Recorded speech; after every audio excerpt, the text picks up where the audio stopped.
dito sa recent na ipresenta ng mga witness, ay ng mga, hindi pa pala, witness lang pala kasi yung kahapon, naon siya may. Yung kahapon at nung Tuesday and Tuesday and Lunes na witness po. Anong mahalagang punto? Kung ano na lang talaga yung status Yes po. based on my observation. So, currently, hindi pa rin napapakita talaga yung actual misuse kung ako po yung tatanungin. Yung pinapakita lang nila, may notice of disallowance na in-issue. So, yung dilemma lang kasi sa ganong legal theory, if you're going to ask me, my professional observation sa ganyan, yung notice of disallowance kasi that's for auditing purposes lang. Walang criminal liability dyan, tas wala ring any proof or evidence showing actual misuse. Eh, yung allegation nila is misuse of confidential fund. Tapos yung next dyan, they are banking on the presumption na nakalagay dun sa Section 8 of the Joint Circular na pag may demand for liquidation tapos nag-fail, may presumption na nagka-personal use na yung respondent. Yung dilemma lang ng prosecution dun, kung mapanood nyo yung part admar na kinlarify ni Presiding Officer Escudero mismo, na yung presumption dun applies pag may final na case. Eh wala namang any criminal case na final against VP Sara at present involving that.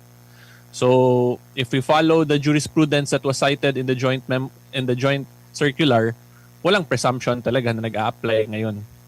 And I actually, yan yung in-explain ko nga sa video na yung understanding ko din sa presumption na yun sa Section 8, pwede yun gamitin yung notice of disallowance as evidence para kung may mag-file talaga ng criminal case, mag-a-apply yung presumption. Tapos, evidentiary purposes yung notice of disallowance. Yun yung understanding ko dun sa presumption na yun ng Section 8. So, yung point ko lang, kinlarify yun ni Presiding Officer Escudero, tapos hindi man pinukpok, nireiterate niya dun sa witness paulit-ulit yung question, and then yung witness himself admitted na hindi niya alam na yun yung rational dun sa jurisprudence na pinagbasihan ng Section 8 na yun, na it's for criminal filing purposes. Pag may mag-file, may presumption. Opo. Yung nababanggit nyo na pag-file, baka hindi pa sila nakapag-file din kasi paunang ano pa lang naman itong kanilang ginawa, yung sa audit, mga mga initial reports na hindi pa talaga final, hindi pa executory, Yes. attorney. Kaya hindi sila umabot siguro doon sa paghahain ng kaso, or pwede ka na bang maghain, pwede na ba silang magrekomenda ng reklamo pag mga ano pa lang, yung AOM tsaka yung notice of suspension ba yun na paunang mga puna nila, attorney? Ganito na lang, Admar, para mag-gets nyo talaga. Yung presumption nga na yun sa Section 8 will apply only kung may criminal case. So since walang any criminal case naman, wala ring presumption talaga na nag-a-apply at present. Yun yung point of view and assessment ko dun sa Joint Circular in relation sa jurisprudence na pinagbasihan. Pero I think yung gusto mo lang talaga rin i-point out is kung ano ba talaga yung status nitong current COA case against VP Sara. So, even though may notice of disallowance na in-issue yung COA and bank, appealable pa po yun sa Supreme Court. And yung nami-mix and match kasi minsan, when you say executory, ibig sabihin ba nun final? Those are two different things. When you say executory, may provision ng judgment, dun sa judgment na pwede execute. Pero it does not mean na final na yung actual case, meaning finally resolved na talaga yung main issue kasi pwede pa i-appeal sa Supreme Court. So a case can be executory but it can still be subjected to appeal. Therefore, hindi pa yun final even though executory na. Tapos yung executory aspect din naman po dun sa mga COA decisions, that's only for civil liability, yung restitution.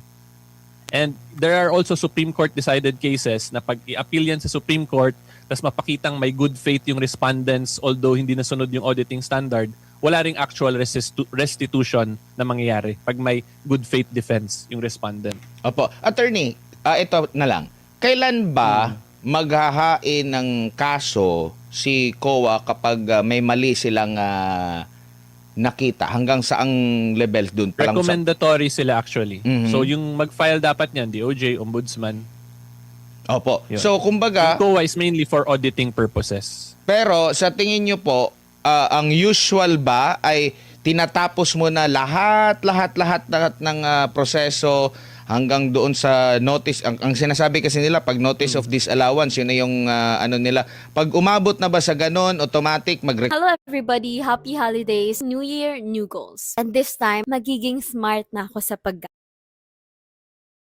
sa ganon, automatic magrekomenda sila sa ombudsman. Kasi sa pagkakaalam ko, yung kanyang witness, hindi na umabot doon sa punto na meron ng notice of disallowance. Yes. Sabi Doon nga na niya. siya sa AOM.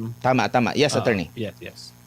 So yung pag-file naman ng criminal case, hindi yan kailangan antayin talaga yung sa COA kasi yung COA is for purposes of auditing. Yung criminal case, criminal in nature yun siya. So as long as may evidence yung mag-aakusa na mapakita na itong essential elements ng crime na to ay ginawa talaga ng accused, pwede na nila yun i-file kasi possible na yun pumasok yung reasonable certainty of conviction na threshold for filing of cases. So hindi kailangan talaga pero kailangan may evidence pa rin sila to convict. Kasi again, kung mag-file din silang criminal case tapos wala naman sila ebidensya rin doon, di wala rin mangyayari. Madidismiss lang din yung case. Pero as to the filing, Opo. different aspects po yun. Auditing case, auditing administrative case versus a criminal case. Dito naman tayo sa pagiging accountable officer. Direkta ba na si VP Sara ang halimbawa pagpalagay natin na may mali doon sa proseso sa kanilang pag-audit or sa pag-liquidate nila, direkta ba si Vice President Sara Duterte ang mapapanagot? Yung sa joint circular may or na provision kung may designated. So if we follow the plain meaning rule, yung verba lehis, so it's the head of agency or yung designated. Self-explanatory naman po yung provision na yun eh. And that's up to the senator judges how they will interpret it. Pero kung ako, since plain yung words ng batas, wala namang room for ambiguity, then it should be interpreted following the plain meaning rule. Opo. Dito sa nakalipas na mga hearing dyan sa Kamara, kung saan po kayo galing, hanggang sa panayam nila sa media ng mga taga-prosekusyon, laging nababanggit, parang naglalagay sila ng parang ito na lang, inaangguluhan nila na mali yung paggamit ng mga code, Aliases. ng mga aliases, ng mga pseudonym doon sa parang yan yung kanilang pinalulutang na issue. Yes. Nasagot ba ito during sa trial at ano ba ang malinaw na dapat maintindihan ng ating mga kababayan ukol dito? Yung magandang point, yung magandang question and answer portion as to that point, yung tanong ni Senator Lacson, diniscuss niya yun na is it normal or proper ba na gumamit ng aliases? Which I believe sinagot ng yes nung witness.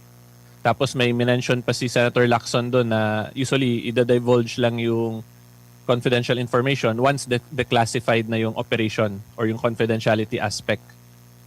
So in simple terms, hindi po porkit nakakatawa yung mga pangalan ay ibig sabihin that's already an impeachable offense.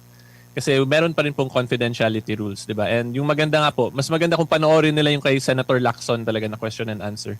Kasi na-discuss yun ng maayos doon. Opo. So proper, kung ako pala it's proper to use aliases kasi it's for confidential purposes naman talaga. And yung sa 1992 na circular na sinight din mismo ni Attorney Poe, yung pinakita niya, naka-explain din po yun doon eh. Tsaka kung pakikinggan din natin yung witness, wala din siyang direkta na pagtutol kagaya ng gimmick na ginagawa ng mga nasa prosecution na talagang nilalagyan nila ng kulay na mali yung paggamit ng code. Pag tinanong mo siya, direkta, sabi niya silent yung batas, hindi sinasabing bawal, hindi Yes. rin sinasabi na hindi Kailangan. bawal or no? Yes. Doon pa lang malalaman mo, di ba? Yes, so dyan natin makikita yung quasi-political side talaga ng impeachment. Kasi baka hindi nila mapa-convict or lacking in evidence sila mapa-convict. So bawi na lang sa quasi-political angle via yung mga side remarks na ganyan. Yan yung yan yung isang aspect ng pagiging sui generis talaga ng impeachment. Yan yung masasabi ko na lang dyan, Admar. Opo. Na may politika pa rin talaga kasi yung impeachable officer is a politician.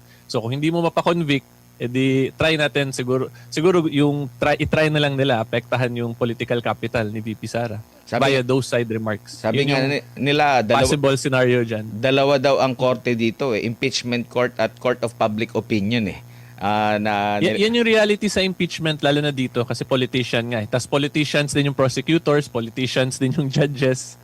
So kung example, tayong taong bayan nanonood, hindi natin gusto yung action sa mga prosecutors, ng senator judges, edi bawian na lang sa 2028 elections.